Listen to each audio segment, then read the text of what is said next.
हाँ तो भाई मेरे, मैं सुब्रतो विश्वास और आज के इस वीडियो में हम लोग बात करने वाले हैं रिएक्ट जेएस के यूज़ रेफरेंस को कैसे हम लोग यूज़ करके एक स्टॉप वॉचर या फिर स्टॉप वॉच बना सकते हैं। तो चलिए फिर बनाना शुरू करते हैं। अब यहाँ पे आप बोलेंगे कि भाई अगर स्टॉप वॉच बना रहे हैं, ठीक है, तो कहीं ना कहीं डेटा तो यहाँ पर रेंडरिंग करेंगे ना, हम लोग रेंडरिंग करेंगे ना वैल्यू कि भाई इतना सेकंड पार हो गया ऐसे वैसे, ठीक है। तो उसके लिए फिर हम लोग कैसे करेंगे, क्योंकि यूज़ रेफरेंस का पता है भाई, यूज़ रेफ को यूज़ करके तो हम लोग कुछ रेंडरिंग तो नहीं कर सकते, इतना पता है, वो रेंडरिंग के लिए यूज़ ही नहीं होता, ठीक है, इतना हम जानते हैं। तो यहाँ पे रेंडरिंग का काम है, हाँ, तो भाई उसके लिए हम लोग यूज स्टेट यूज़ करेंगे। लेकिन फिर यूज रेफ का क्या काम है, क्योंकि टॉपिक तो यूज रेफ का है ना भाई। तो यहाँ पे देखो, आपको पता होगा, अगर आपने जावा स्क्रिप्ट में पढ़ा होगा, सेट टाइम आउट या फिर सेट इंटरवल, ये जो फंक्शन है, टाइमर फंक्शन है, ये ना, इसको जब हम लोग चलाते हैं ना, ये कुछ रिटर्न करता है जिस वैल्यू को हम लोग स्टोर करते हैं क्लियर करने के लिए, ठीक है। अब जो वैल्यू देता है, अब कोड करेंगे समझ में आ जाएगा, थोड़ा शॉर्ट में बताते हैं। तो वैल्यू को हम लोग कहीं रखते नहीं है, ठीक है, उस वैल्यू को यूज़ करके हम लोग उसको रोक सकते हैं टाइमर को, ठीक है। तो वो वैल्यू को हम लोग, वो वैल्यू तो रेंडरिंग के लिए यूज़ नहीं होता ना। अगर आप सेट टाइम आउट या एमडीएन में चेक करेंगे या W3 उसमें चेक करेंगे, सेट टाइम आउट या सेट इंटरवल, उसको जो रोकने के लिए जो वैल्यू होता है उसको हम लोग कहीं रेंडर थोड़ी करते हैं भाई, वो बिहाइंड द जाके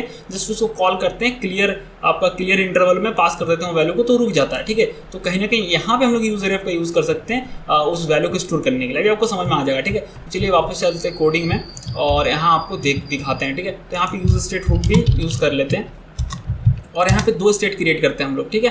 तो यहाँ पे लिखते हैं कॉन्स्ट स्टार्ट टाइम और एक जो है सेट स्टार्ट टाइम, ये हो गया। और यहाँ पे यूज स्टेट देते हैं, ठीक है, और वैल्यू इसका नल दे देते हैं, ठीक है, क्योंकि बाय डिफॉल्ट वैल्यू कुछ नहीं देंगे तो अनडिफाइंड जाएगा, तो उससे नल दे देते हैं, ठीक है। और उसके बाद फिर देते हैं कॉन्स्ट, एक देते हैं नाउ, ठीक है, सेट नाउ, इसका ही वैल्यू जो है यूज स्टेट देते हैं और इसका वैल्यू नल दे देते हैं, क्योंकि कुछ नहीं देंगे तो भाई वैल्यू अनडिफाइंड जाएगा। तो बात देखो, दोनों में अंतर तो है ना, फिर भी भले ही दोनों का मतलब कुछ नहीं है, लेकिन फिर दोनों में अंतर है। तो देखो, ये जो टाइम है ना, इस टाइम मतलब हम लोग यहाँ पे माइनस करेंगे, इस टाइम से और इस टाइम को ना एक दूसरे से माइनस करेंगे तो वैल्यू निकल जाएगा ना कि कितना टाइम हमारा पार हुआ। तो स्टॉप वॉच में दो वैल्यू तो लगेगा ही ना, एक अभी शुरू हुआ और फिर कितना टाइम गया, बढ़ते गया, एक को बढ़ाते जाएंगे और फिर उसको माइनस करके बेसिक जो लॉजिक है, ठीक है, उसको रखते जाएंगे, ठीक है। तो यहाँ पे देते हैं एक फंक्शन हैंडल स्टार्ट, ठीक है, या फिर कॉन्स्ट भी आप यूज़ कर सकते हो, कॉन्स्ट हैंडल स्टार्ट, ठीक है, ये हो गया। और ये क्या करेगा, देखिए ये क्या करेगा, ये तो सबसे पहले सेट जो स्टार्ट टाइम है, ठीक है, ये जो पहला वाला हमारा स्टेट है इसमें वैल्यू सेट करेगा। तो कैसे, तो डेट जो है ना, डेट डॉट अगर नाउ करेंगे, नाउ मेथड को कॉल करेंगे तो अभी का ना वैल्यू आएगा वो मिली सेकेंड फॉर्म में आएगा। तो लिखा हुआ है returns the number of millisecond, ठीक है, तो मिली सेकेंड फॉर्म में आएगा, बहुत ही लंबा सा नंबर आता है, ठीक है। और उसके बाद हम लोग सेट नाउ भी कर देते हैं कि अभी, ठीक है, उसका वैल्यू वही दे देते हैं डेट डॉट नाउ, ठीक है, दोनों का सेट करते हैं। अब क्या करेंगे भाई, यहाँ पे हम लोग एक टाइमर सेट करेंगे, ठीक है, इंटरवल एक हम लोग यहाँ पे सेट करेंगे, सेट इंटरवल इस तरीके से, ठीक है। और इस तरीके से एरो फंक्शन देते हैं, आप फंक्शन कीवर्ड भी दे सकते हैं और यहाँ पे देते हैं। अब देखिए यहाँ पे कितना टाइम में अपडेट होगा, तो 1000 लिखते हैं, यानी मिली सेकेंड, यानी 1000 यानी कि भाई आपका मिली सेकेंड में इसका वैल्यू देना पड़ता है, देखो MS लिखा हुआ, ठीक है। तो यहाँ पे उस तरीके से देना पड़ेगा, यानी 1 सेकेंड, ठीक है, समझ रहे हैं, 1 सेकेंड, जहाँ तक भाई हमको पता है 1000 मिली सेकेंड में शायद 1 सेकेंड होता है, हाँ भाई, हाँ बिल्कुल, ठीक है। अगर 500 दे रहे हैं इसका मतलब कि हाफ सेकंड, ठीक है, सेकंड को अगर आप हाफ करेंगे, हाफ आधा हिस्सा, तो हाफ सेकंड, ठीक है। तो इस तरीके से आप कर सकते हैं। तो यहाँ पर जो तो वैल्यू में डॉक्यूमेंटेशन के अकॉर्डिंग दे रहा हूँ 10, जो कि काफ़ी फास्ट है, ठीक है। इससे नीचे क्या कर सकते हो 1, तो भाई इतना फास्ट करेंगे तो दिखेगा भी नहीं, ठीक है। 10 सही है, 10, 20, 30, 50 जो देना है, लेकिन 10 दिया हो तो चलो ठीक है। अब क्या करेंगे हम लोग, यहाँ पे ये जो है ना इसको अपडेट कर देंगे, ठीक है। तो इसको अगर कॉपी करके यहाँ पेस्ट भी करेंगे तो जो है 10 सेकंड, 10 सेकंड तो नहीं बोलेंगे, सॉरी, सेकंड का 10वां हिस्सा अगर आप करेंगे ना, मतलब आधा हिस्सा करेंगे, उसका भी और कम करेंगे, 10 बहुत ही लो वैल्यू है, तो उतना फास्ट ना ये अपडेट हो जाएगा, ठीक है। तो जब अपडेट होगा ना, अब हम लोग क्या करेंगे, माइनस करेंगे इसको और इसको, ठीक है। हमने तो दोनों को सेट कर दिया करंट टाइम, अब यहाँ पर फिर हम हर एक सेकंड में अपडेट कर रहे हैं, ठीक है, टाइम को, है ना। अब हम लोग क्या करेंगे, अब जो हम लोग यहाँ पे इसको कंपेयर करेंगे, ठीक है।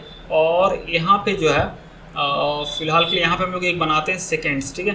तो लेट सेकेंड पास्ट, कितना सेकेंड पास्ट हुआ, ठीक है, फिलहाल के लिए 0 रखते हैं, इनिशियल करते हैं। और यहाँ पे हम लोग देते हैं सेकेंड्स पास्ट, ठीक है, पास्ट यहाँ पे देते हैं इक्वल्स टू, यहाँ पे तो यहाँ पे क्या करेंगे हम लोग, सिंपली माइनस करेंगे, ठीक है। तो नाउ अभी का जो टाइम है, नाउ यानी इसका जो वैल्यू है मिली सेकेंड में, अभी का टाइम उससे माइनस करेंगे जो हमने स्टार्ट किया था उसका टाइम, ठीक है, मिली सेकेंड में, और उसको डिवाइड कर देंगे 1000 से, ठीक है। अब जो लोग मैथ्स के स्टूडेंट उसको पता होगा, ठीक है।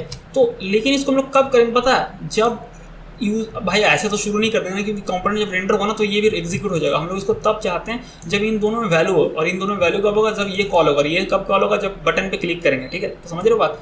तो इसको इसलिए कंडीशन लगाते हैं यहाँ पे कि भाई if start time is not equals to null, तो हमने वहाँ पे दे दिया ना, इसीलिए दिया वैल्यू नल, नल नहीं हो यानी वैल्यू हो। वैल्यू कब होगा, जब ये कॉल होगा। अब ये कॉल कब कॉल होगा, जब बटन पे क्लिक करेंगे, ठीक है। तो ये दे रहे हैं now is not equals to null, ठीक है। ये दोनों नल नहीं होना चाहिए तब ये होगा, ठीक है। और यहाँ पे हम लोग दे देते हैं पी टैग, जिसमें देते हैं हम लोग सेकेंड्स पास, ठीक है। और यहाँ पे एक बटन देते हैं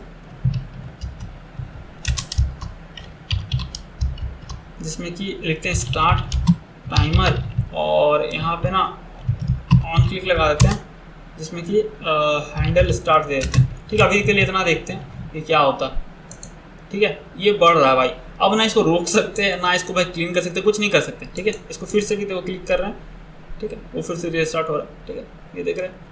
तो यहाँ पे जो है भाई इसको हम लोग रोक तो नहीं सकते। अब रोकने के लिए क्या करना पड़ेगा, जैसे हम बोले कि भाई ये रिटर्न करता, जब करते हैं ना इसको फंक्शन कॉल करते हैं, कुछ रिटर्न करता है वैल्यू, उसको क्लियर इंटरवल फंक्शन में कॉल कराना होता है, मतलब पास करना होता है, तो फिर वो रोक देगा, ठीक है। तो यहाँ पे बनाते हैं हैंडल कॉन्स्ट हैंडल स्टॉप, ठीक है, और इस तरीके से देते हैं।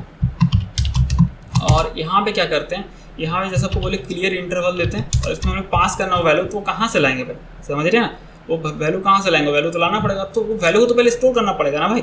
स्टोर अब हम लोग स्टेट में नहीं भाई, हम क्या बोले कि यूजर हम लोग क्या यूज़ करते हैं, यूजर हम लोग यूज़ करते हैं ऐसे चीज़ों के लिए जिसका वैल्यू हमें रेंडरिंग के लिए काम नहीं आएगा, ठीक है। रेंडरिंग के लिए वो काम नहीं आने वाला है। तो इसका जो वैल्यू रिटर्न कर रहा है सेट इंटरवल, इसका क्या वैल्यू जो रिटर्न कर रहा है वो हमारे काम का बिल्कुल भी नहीं है भाई, हम क्या करेंगे उससे, है ना।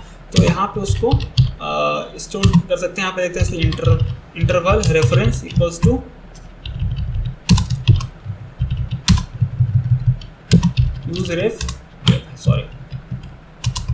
यूजरेफ, और यहाँ पे देते हैं नल फिलहाल के लिए, ठीक है। और यहाँ पे क्या करेंगे, जब भी इंटरवल सेट होगा तो यहाँ पे दे देते हैं इंटरवल रेफ डॉट करेंट, क्योंकि जब आप रेफरेंस क्रिएट करते हैं ऑब्जेक्ट को रिटर्न करता है, इसमें करंट प्रॉपर्टी होता है, राइट। तो करंट में उसका वैल्यू सेट कर देते हैं, ये सेट इंटरवल जो रिटर्न करेगा, ठीक है। और क्लियर इंटरवल करते वक्त क्या होगा, इंटरवल रेफ डॉट करेंट में वो वैल्यू स्टोर है, तो उसको हम लोग इसमें पास कर देंगे तो रोक देगा। तो यहाँ पे और एक बटन देते हैं, अरे भाई, अरे यार, ठीक है। और यहाँ पे स्टॉप देते हैं, स्टॉप टाइमर, ठीक है। और यहाँ पे हैंडल स्टॉप दे देते हैं, ठीक है। तो ये हो गया। अब यहाँ पे स्टार्ट करते हैं, तो ये देखिए यहाँ पे ये चल रहा है, ठीक है। और अगर इसको स्टॉप कर दें, ये रुक गया, ठीक है।